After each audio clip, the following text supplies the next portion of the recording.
Young Adult Podcast. Welcome to podcast 176. 176. No, it's 176. It's close enough. We're already past 67. That already happened. So okay. How long you been playing that one? since I typed it in, Okay, it's just a few minutes ago. just a few minutes ago when I was setting everything up, I like that. I was like, oh, man, it was too long ago to have got it. Yeah. And I was like, we'll just run, even though it's reversed. I obviously realized that when I was typing it in. It's like, we're just gonna run it and see if he notices. I like that a lot. All right, you got your Lions pick? I do. You got your Culture Clash? I do. Has Fred got his pick in? He does. All right, who will win? Who will win? It's time for the picks. Who will win? My goodness. I am real frustrated with the Lions. Well, last week we all thought, it was a shoe-in win. We had it. I actually said easy pick. Yeah, you did. The Vikings team we played was not the Vikings team I watched 10 days earlier when they played the Chargers in Los Angeles. I watched a team that was slow, uninterested, and blah. All of a sudden, they step on the Ford Field, and they're a completely different team. So different. And we did not match the energy at all. Not even close. There was... Gibbs got blown up all day. All day, he got blown up. When he was carrying the ball, he got blown up. When he was blocking, he got blown up. There's so much penetration in the backfield. He couldn't even get back to the line of scrimmage. It was pathetic. Without getting hit. Our offensive line was bad. They just abandoned the run game. All they did was stupid passes that went nowhere. It was just bad. I am going to say something that has been on my mind for a very long time, and I'm just going to say it because now's the time. Okay. When they hired John Morton as our offensive coordinator, I didn't like the hire. Okay. His resume stinks. All right. I don't know if you know his resume. I don't know his resume. Well, it stinks. All right, he got no resume. Okay. But, he was here. He helped put the offense together in 2022. I don't know what he did, but apparently he did something, right? Now he's here. He's calling plays. He stinks. He stinks. I don't like John Morton. Yeah. I miss Ben Johnson. I think I texted the group. Yeah. I wrote this in the group chat. I miss Ben Johnson so much. So much. I'll look over and watch the Bears. Yeah. They're fun and exciting, and they got the same record we have. That's so sad. It's not just sad. Mad. It's a difference. Yeah. Yeah, I'm jealous. I'm struggling.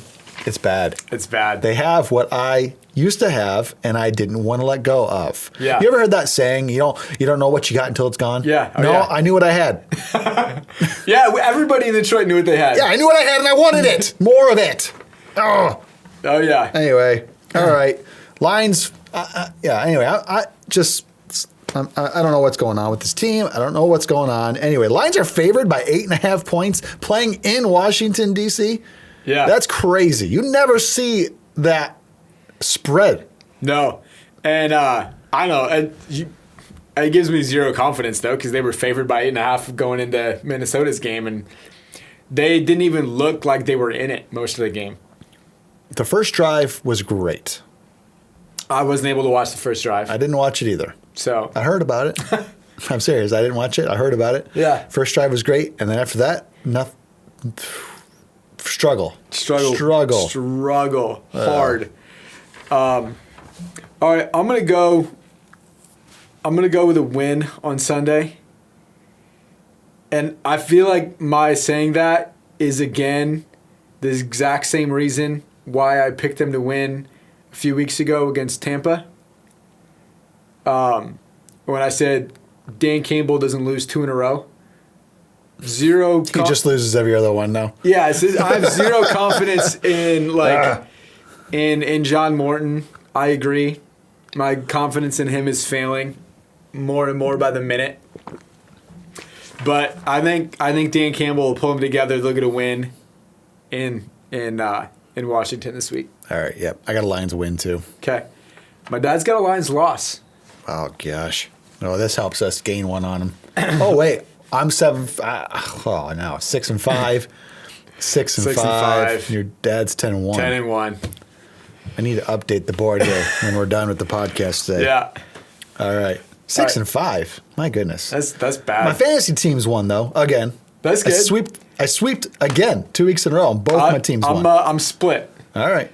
One of my losses was kind of frustrating because if you look at the scores, like I had to beat almost everybody in our league. Oh, there you go. Yep. Except for the person. There was like 2 people that would have beat me, and I was playing one of them. I'm like, are you serious? Yeah. I beat my dad. Nice. It's a beautiful thing to just beat your father. Yeah. Did he set his lineup? Of course not. I always remind him to set his lineup. Yeah. And this week I didn't. Diabolical. Anyway, all right. You ready for Culture Clash? I'm ready. You got a good one? I got a good one, yeah. I think I got a good one too. All right. Culture Clash. Man, that clashes with my biblical worldview. So I'm going to go first. Yeah, so you go first this time. I think Culture Clash is always a little controversial. It's kind of the point. I agree. You ready for this one? I'm ready. Why are the people who are writing our worship songs not going to church on Sundays? Ooh, come on. This clashes with my biblical worldview. Yeah. Yeah. That's good. So I really was brought to light a lot over just this last weekend. Okay. And so what happened is that reports came out that Corey Asbury, the songwriter, Yeah. played worship at Antioch Church in Waco, Texas. And he played a song on his guitar. Okay. And Forrest Frank was there. Okay. Shared his testimony, got interviewed on the stage by the pastor. Okay. It was a church that he gave his life to the Lord in when he was in college. Okay. And he was invited back to Yeah. share his testimony with the pastor on stage. And Corey Asbury was there too because they're kind of friends now. Yeah. And anyway, so he did a worship song for a church on a Sunday morning for the first time in 5 years. And everybody is so excited. You know why they're so excited? It's because these people who write our worship songs don't go to church on Sundays. And the church is so desperate to see their heroes in the faith Yeah. just join them at church, and they won't do it. And so when one person shows up to church and plays a worship song on an acoustic guitar, everybody is so happy. But it, to me, sheds light on the fact that these people don't go to church. Yeah. So here, I have some questions. What church does Chris Tomlin go to on a Sunday morning? No idea. No idea. I don't know either. What church does Phil Wickham go to? No idea. I don't know either. I think we would know, though, if he was going to church somewhere. Like he had a church. I think Yeah. we'd know. Yeah. Carrie Job used to go to Gateway. Yeah. You knew about it. Yeah. There's Oh, yeah, right. She doesn't go there anymore. Yeah. What church does Carrie Job go to? What church does Joel Houston go to? No idea. I don't know either. Yeah. This is my culture clash. I wrote some things down. Are they a part of the body of Christ as far as like a local church gathering, part Yeah. of the body of Christ? And I know this for a fact that the concerts that they put on that appear to be church services Yeah. are not church services. What they are is they're done at churches Yeah. on an evening, Yep. apart, different from a Sunday morning experience. Yep. And they don't go to that church. Yeah. And they just rent out the building Yep. and record their things there. So it's like a appearance of church. But it's not. It's not church. Yeah. Not going to church. And the fact that this news coming out of Antioch Church in Waco, Texas, with both Forrest Frank and Corey Asbury and just regular attendees Yeah. has blown up because these people don't go to church. Yeah. And it's my culture clash. And I wish they would go to church. Yeah. I wrote this down. I believe that the body of Christ, Sunday morning gathering, a church, is going to become a force to change the world. We really do need these powerhouse artists with influence at church. Yeah. That's so good. How much greater would the church be if they just went to church? It would be awesome. You know, and I think I would say, I'm going to add this, that I don't think that it's every worship leader You know, and I don't even know if you call this guy worship leader, but like David Crowder. Yeah, just I Crowder. call him a Christian artist who writes worship songs. Yeah, I would. But I know that he is a part of his church, because or at least that just a few years ago that he was really a part of his church in Atlanta. I don't know if he still is, but this was just like 2 years ago. Okay. Because I knew somebody that went to that same church down in Atlanta. Is that with what's the name of that church? What is the name of that church with Louis Giglio? Yeah, I think that's his church. That's Atlanta, right? That area? Yes, it's Atlanta. Yeah. Uh-huh. So, and I know like he's a part of their church. See, I love to hear that. And I love to hear that. And that church is doing really well. Yeah. You know who else goes to that church? Who's that? Matt Redman. Yeah, he does. He leads worship on a Sunday morning there. Yeah. I love that. Yeah, it's awesome. It is awesome. Love that. I love it too. And I could be wrong. Phil Wickham could go to church somewhere. Chris Tomlin could go to church somewhere. Kerry Jobe could go to church somewhere. Joel Houston could. But the problem is that I don't think they do. Right. And so perception is reality. Ever heard that? Yeah. My perception as I see these men, social media, influence, Yeah. And how do I know Matt Redman goes to church? It's because I will watch that church's YouTube videos. Yeah.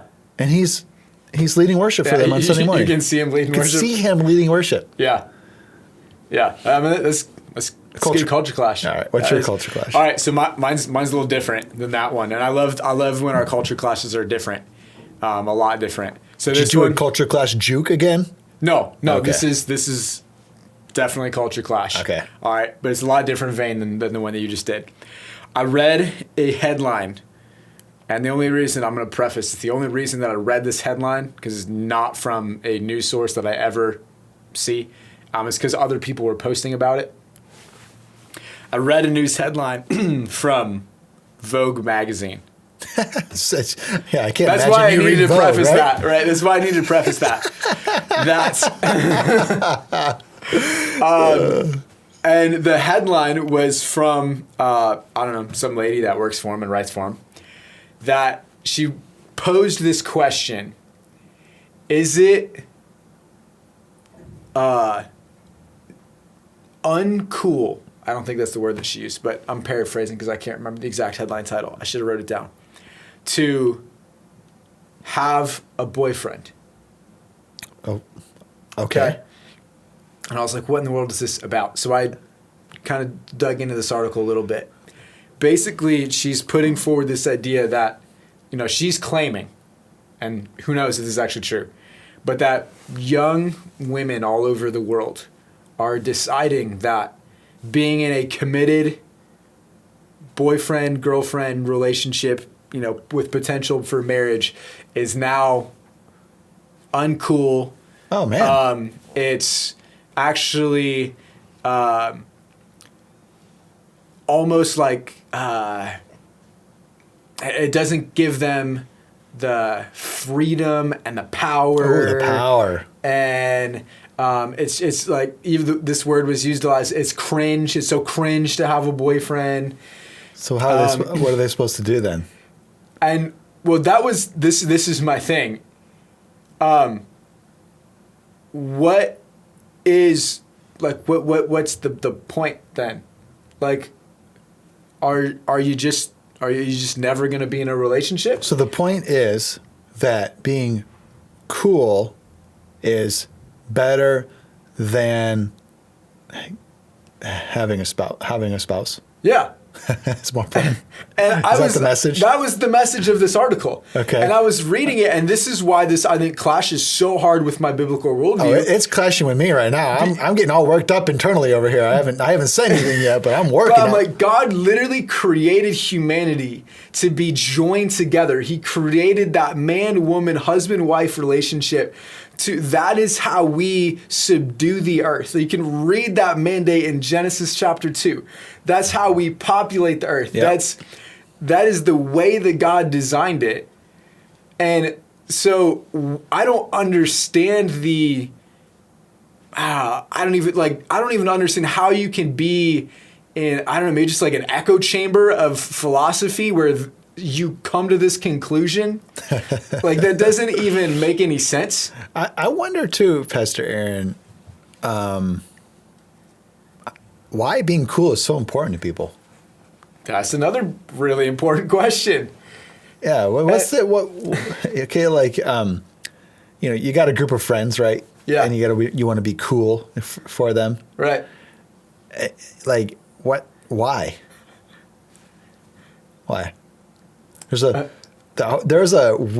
something there. Yeah. So some therapy session you should happen. I'm yeah. not qualified enough for. Yeah, I'm definitely not. But I would say there's tons of insecurity wrapped up in that article. Yeah. Because you were saying, like, you don't want to be your power taken away. Yeah. Right? You don't want to appear like you are in a submissive relationship where you have to stay faithful, check in, ask them permission to, like, hang out with other people this weekend because you have a boyfriend or a girlfriend now. Yeah. Right? Yeah. All that, it comes from, to me, it appears from a insecurity. Yeah. Yeah, I absolutely agree. And it was so interesting. You can, like, because, nobody gets the newspaper anymore. So you can, like, see comments, like, because the post is, like, on social media. And you can see the comments underneath the headline.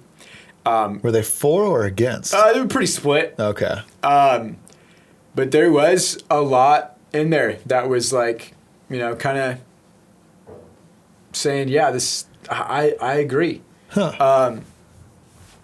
And I read it and I was like, man, this would be a good culture clash because there's so much here that clashes with our biblical worldview. Obviously, God created us for marriage, for intimacy, for populating the earth. For that was part of the mandate in conquering the earth, right? Go and subdue the earth and fill it. Like, that marriage was part of that, subduing the earth and filling it.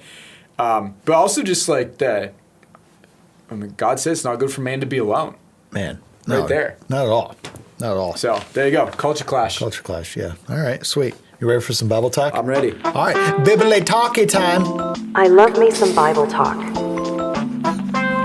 All right. I changed it up this week. Was that one better?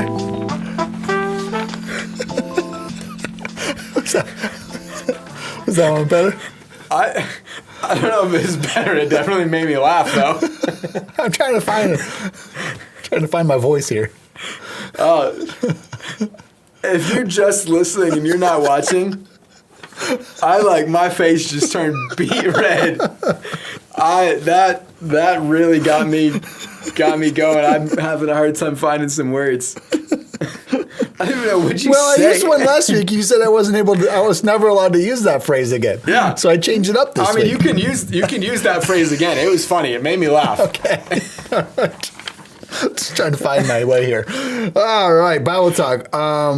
We got a good one today, though. We got a good one. I'm actually really excited about this. I've never heard anybody talk about this. All right, here we go.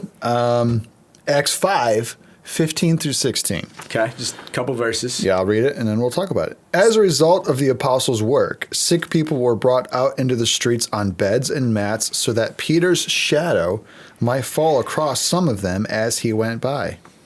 Crowds came from the villages around Jerusalem, bringing their sick and those possessed by evil spirits, and they were all healed. Mm-hmm. But then I really brought the statement to life when I told you better be on the right side of the street. Yeah, you gotta be on the right side of the street. Yeah, because the shadow only goes to one side. Yeah, oh yeah. And a great man of God said, "Why are some people always on the wrong side of the street?" and it's true. It is true. I was laughing because all I could think about when you said that was me picking my fantasy quarterback this year. We're supposed to be in our Bible talk, serious part of the podcast. Yeah. You said that, and all I could think is I thought of it because my wife keeps teasing me about it. Every single week, I have two different teams, so 4 quarterbacks that I'm picking. The quarterback that I'll have playing will just do okay. Sometimes not even good, just very average. And the quarterback on my bench will get 40 points. Oh, so you're always on the wrong I'm side. always on the wrong side. Oh my gosh. You know, spiritually speaking, this is an interesting conversation. Yeah. You had to be on the side of the street that the shadow was on. Yeah. And people knew that. Yeah. I mean, I'm telling you right now, if you're sick, Yeah. you know, and there's reports that the Apostle Peter's shadow, Yeah. if it were to come across you, that you were going to get healed, would you have this thought of, where's the sun? Yeah. Wouldn't you? You would. I'd be like, all right, let's see, is it, past noon? Do I got to be on the west side? I got to be on the east side? Like, Yeah. yeah, for sure. Yeah, and hopefully that street, the street's going north and south, Yeah, right? yeah, you're hoping the street's going north and south. Yeah. But it's true. And there's some spiritual depth to this that we should talk about. There's some principles here that we can discover. I would say without a doubt in my mind, Okay. this is without a doubt, the front row at church is better than the back row. Yeah. Yeah. Yeah. And there's a lot of reasons too. Just being closer to the worship leaders and the preacher is good. It's great. I would also say that it speaks of hunger. It speaks of anticipation, Yeah. expectation. Yeah. Expectation. It speaks of it speaks something. Yeah, this is what I was going to kind of go with this is that I think that you can, let's bring this forward into modern day. You can pray for something. God, heal me. And then you can pray for something and have an expectation that motivates you to position yourself in a place where God does miracles. Does that make sense? Yes. So you can pray and you can say, God, would you provide financially for my family? That's a great prayer. But then you can pray and be so full of trust and expectation that you are looking for opportunities to make some extra money, to pick up some extra shifts, to be in a place where people are wanting to be a blessing, to be around people who are generous, not so that they can give something to you, but because those are the people that you're around. You know what I'm saying? Like, I'm not just hanging around generous people so they give me stuff. Like, I love being around generous people because it makes me want to be generous. Like, you can pray, and then you can pray with an expectation that motivates you to position yourself where God does miracles. And I think that's what we see right here in Acts chapter 5, is I'm sure there was tons of sick people in Jerusalem. I'm sure that was a huge city. Yeah. And they came from the surrounding, let's see here, crowds came from the villages around Jerusalem. So, I mean, they're coming from all over the place. Yeah. But I bet you there were some people in Jerusalem that just prayed and stayed where they were. Absolutely. It makes me think of that story where Jesus heals the man at the pool. Yes. And he's walking by and he says, do you want to get well? He's been there laying for here 38 years. Do you want to get well? He wasn't really positioning himself. Jesus did a miracle for him to prove his power. But if you're thinking about these people, I'm sure there was people who were just okay living in their position, living with their condition, and positioning themselves in a way that looked like they wanted a miracle. He was by the pool. No. You can say without a doubt that there were people there who were okay with their condition. Yeah. Listen, I run into people every single day where I look at them and say, you're satisfied with this? Right. You're satisfied? Yeah. And I don't say to them, Yeah. but this is how you want to, they are okay Yeah. with living like this Yeah. every day, Yeah. every single day. Yeah. So without a doubt that there were people around the pool of Bethesda Yeah. that were okay with it being there. Yeah. That they were just there and they're good. Yeah. I guess. But- It's almost as if they're so defeated Yeah. that they're just, This is just it. I And guess so. They don't have, and I think you obviously see this with the people that Peter's shadow passed over them.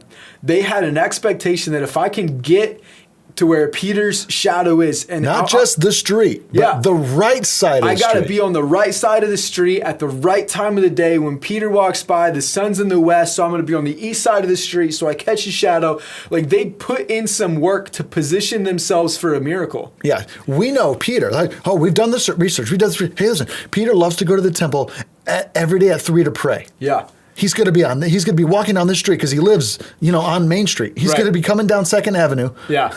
and he's going to be going to 3 o'clock. We're going to get there at 2. Yeah. And we're going to, and the shadow, and the way the sun is, the shadow's going to pass over here, and we're going to get you into that shadow. Yeah. That's some serious anticipation, expectation, and what else? Faith. Yeah, I was going to say faith. It's Faith. a heart full of faith. Yeah, some people just don't possess it, Pastor Aaron. Yeah. They don't possess it, and even if you tell them even if you tell them about it, they just look at you like, huh? Yeah. It happens. It wasn't like this was for a certain kind of person either. Yeah. Yeah. No, read that verse again. The both of them. The where people are coming. Verse 16, Acts 5:16. Crowds came from the villages around Jerusalem, bringing their sick and those possessed by evil spirits, and they were all healed. Possessed by evil spirits. Yeah. The sick and possessed by evil spirits. There's no specification. Yeah. There was no, hey, you gotta be a Peter's Jew. shadow doesn't really, Yeah. You got to be a Jew. doesn't or really touch, Gentiles. You got to have you got to have given so many hours of service in the sanctuary. Yeah. Then the Lord's going to be happy with you. The sick, his shadow can do, but demon possessed, that's, he can't do anything about that, right? Like, Oh my gosh. You've got to purposely position yourself. yeah. So I will close with this because Okay. we're pretty much out of time. But I'll never forget when I was sick, Okay. and then the doctor started doing a little bit of extra stuff on me, and she, got a bad report for about my health. And then I had to come to. That was on Friday when I went to the doctor, and she found all this terrible stuff on my body, and I was like, "Oh my gosh," and I was devastated, and I was kind of. I didn't take the news very well. I didn't have any kind of like. I didn't have any strength to me. Yeah. After the report, Yeah. she gave me the report. It sucked the life out of me. It sucked Yeah. my strength. It sucked me dry, and I came to Man Up Friday night, but like I was here, physically. Right. But mentally, emotionally, Yeah. I was gone. Just checked out. Yeah, so I was like a walking dead man, felt Yeah, like. right. And then Saturday, I came back, same kind of vibe. I really was like, just, I didn't care. Yeah. I didn't care. I didn't want to be at church. Yeah. But I had to be there because it was my job. And it was time for the breakouts.